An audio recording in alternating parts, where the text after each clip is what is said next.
previously that an inherent property of an object is its mass. An object with a smaller mass has a smaller inertia compared to an object with a larger mass. Along with mass, another inherent property of an object is its electrical charge. The concept of electrical charge has been around for centuries and has its roots in a simple experiment first reported by Thales of Miletus in 600 BC. If you rub a plastic rod with fur and suspend it by a string, and then rub a second plastic rod and bring it near the suspended rod will move away.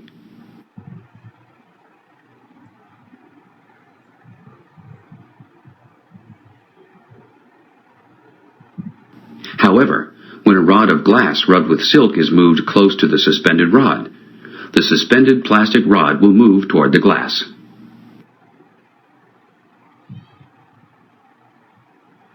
The conclusion that was made from this experiment is that two different types of electrical charges exist, and that opposite charges attract one another, and like charges repel one another.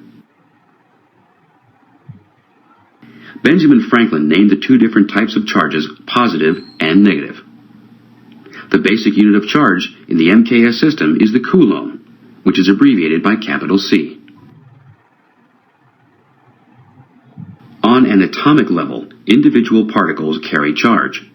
Protons are positively charged and electrons are negatively charged. A third type of particle exists called the neutron. Neutrons have no charge.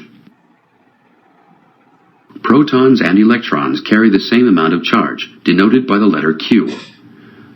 This basic unit of charge has been determined to be 1.60 times 10 to the minus 19 coulombs.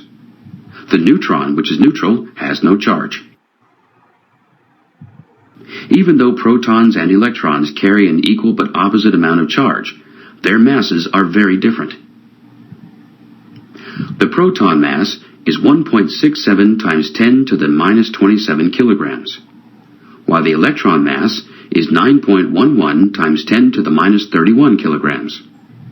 The neutron's mass is almost the same as the proton's mass. These are very small numbers, but the thing to keep in mind is that protons are almost 2,000 times heavier than electrons. Atoms are made up of a nucleus of positively charged protons surrounded by negatively charged electrons.